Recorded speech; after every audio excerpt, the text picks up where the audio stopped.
Jusqu'à 10h, nous parlons du mouvement des Gilets jaunes qui appelle à des blocages dans toute la France demain pour dénoncer la hausse des carburants. Wendy Bouchard. On vous expliquera pourquoi Gilets jaunes dans un instant. Nous sommes avec Robert Namias, Mathieu Plane de l'OFCE, le sociologue Jean Viard qui vient de nous expliquer qu'il y avait ce ras-le-bol manifeste autour des impôts, des taxes et aussi cette lutte des territoires. Et vous souhaitiez revenir sur cette distinction entre Paris et la province, justement, Robert Namias. Oui, parce que je crois que c'est vraiment le cœur de ce qui se passe aujourd'hui et qui n'est pas simplement un fait ponctuel dû encore une fois à l'augmentation des taxes ou au prix du diesel. Je crois que c'est beaucoup plus profond, beaucoup plus ancien et que ça a été considérablement aggravé par le pouvoir actuel, c'est-à-dire le divorce entre ce qu'on appelait il y a 30 ou 40 ans, alors on considérait, mais c'est un beau nom, ce qu'on appelait la province, et puis la capitale au sens le plus large, c'est-à-dire la région parisienne. Et maintenant, c'est entre finalement les quelques très grandes villes, Marseille, Lyon, Paris, accessoirement Bordeaux, Lille et quelques autres, et puis le reste de la France. Mais le reste de la France, c'est 45 millions d'habitants contre 15 millions, ou 50 millions contre 10 millions.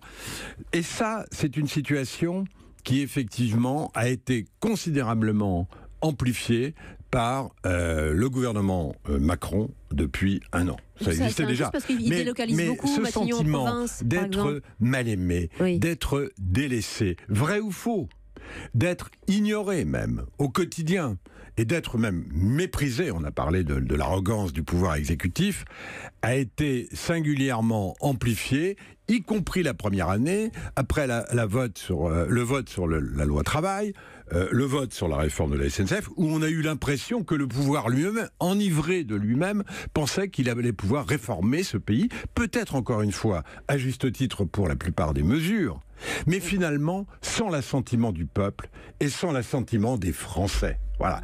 Et cette manque d'assentiment, il se ressent profondément aujourd'hui. Voilà pourquoi Emmanuel Macron dit qu'il n'a pas réussi à réconcilier on le paye tous collectivement, les Français et les élites. Et on paye effectivement ce divorce qui, encore une fois, date de plus loin, mais qui a été considérablement accru depuis un an. On le paye par cette espèce c'est une jacquerie informe qui peut-être ne débouchera sur rien. Peut-être qu'on parle d'un mouvement qui n'aura aucune ampleur demain. On n'en sait absolument rien. Ce qui est sûr, en tous les cas, c'est que ce divorce-là, dont Macron semble avoir pris d'ailleurs conscience, notamment dans sa dernière intervention, il va falloir beaucoup de temps pour y mettre un terme et gommer ce divorce entre ce qu'on appelle aujourd'hui les territoires et Paris. Et Jean Viard, d'ailleurs, tous les ministres montent au créneau en disant aujourd'hui on entend ce cri de colère, on comprend, on entend, c'était pas tout à fait le discours il y a 15 jours où Macron disait bon c'est un blocage, on sait pas trop ce qui est cristallisé dans l'histoire, bloqué pour bloquer, mais Robert Namias a employé un terme important, c'est la jacquerie.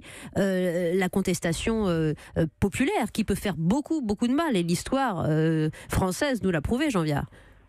Oui, mais si vous voulez, bien sûr, je suis d'accord avec ce que vous venez de dire, mais ce mouvement a été accéléré depuis qu'on est rentré dans la révolution numérique, si vous voulez, parce qu'en gros, prenez les 8 métropoles françaises, c'est 61% du PIB, ça concentre les CDI, ça concentre les emplois créatifs. Alors dans la vraie vie, tout le monde est sur la toile, et l'Aubrac se développe à toute vitesse, Figeac aussi, mais si vous voulez, on a tous le sentiment que les métropoles ont capté la force et la lumière. Et le problème du gouvernement actuel, c'est quand ils sont arrivés aux affaires, on pourrait dire qu'ils n'étaient pas au courant.